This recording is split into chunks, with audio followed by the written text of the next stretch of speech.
আসসালামু আলাইকুম ওরহমতুল্লাহি ওবরাকাতু। আশা করি সকলে ভালো আছেন। আলহামদুলিল্লাহ, আল্লাহ তাআলা ভালো রাখছেন।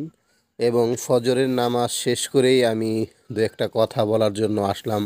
কেননা আসলে দিল এতটাই আনন্দিত, আপনাদের সঙ্গে এই ভালো একটা বিষয় শেয়ার করা দরকার, এই জন্যই আসা।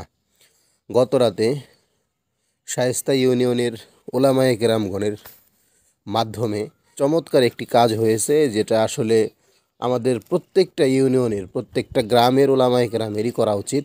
তো আমরা সকলেই জানি, মানিকনগর থেকে শাহরাল যাবেন, সেখানে দৌলুল উদ্দিন পীর সাহেবের বাড়ির বা দুলাল উদ্দিন পীর, সঠিকটা জানা নাই।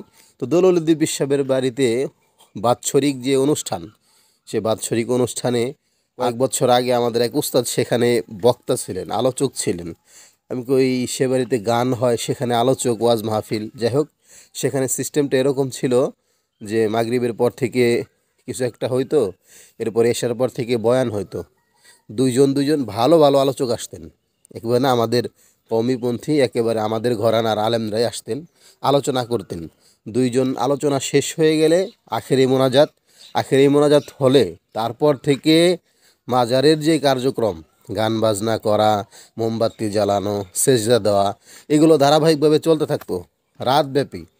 তো মাহফিলে হয়তো আবার ওই একই মাহফিলে পরিশেষে আবার গানের ব্যবস্থাও ছিল।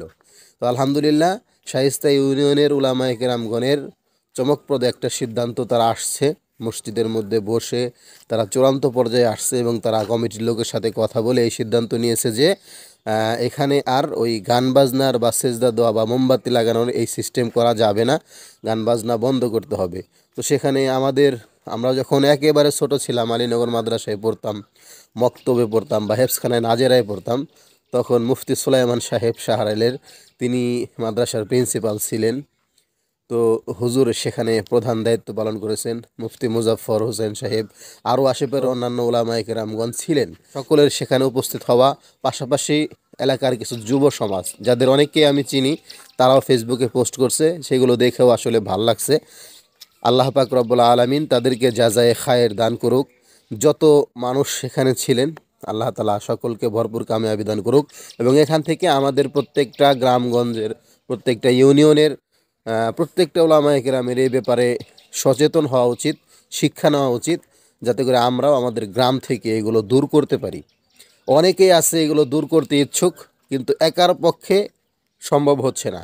এজন্য যদি ডানে বামে ডেকে ডেকে একত্রিত হয়ে সকলে সম্মিলিত এমন যুবকদের পাওয়া যাবে যারা এগুলোর পক্ষে না, এমন কিছু বাবা চাচাদেরকে পাওয়া যাবে যারা এগুলোর পক্ষ না।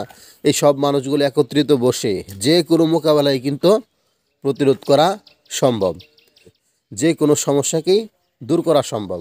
এই জন্যে প্রথমত শায়েস্তা ইউনিয়নের ওলামায়ে কেরামদের যেই উদ্যোগটা, সেই উদ্যোগটা আমার কাছে খুবই ভালো লাগছে। আশা করি আপনাদের কাছেও ভালো লাগবে। সকলে ভালো থাকুন। আল্লাহ তাআলা আমাদের সকলকে তাআওয়ানু আলাল বিররি ওয়াত তাকওয়া ওয়া লা তাআওয়ানু আলাল ইসমি ওয়াল উদওয়ান, সৎ কাজের উপদেশ দেওয়া, খারাপ কাজ থেকে মানুষদেরকে বাঁচাতে পারি, সেই চিন্তা ভাবনা নিয়ে কাজ করার তৌফিক দান করুন। আসসালামু আলাইকুম ওয়া রাহমাতুল্লাহ।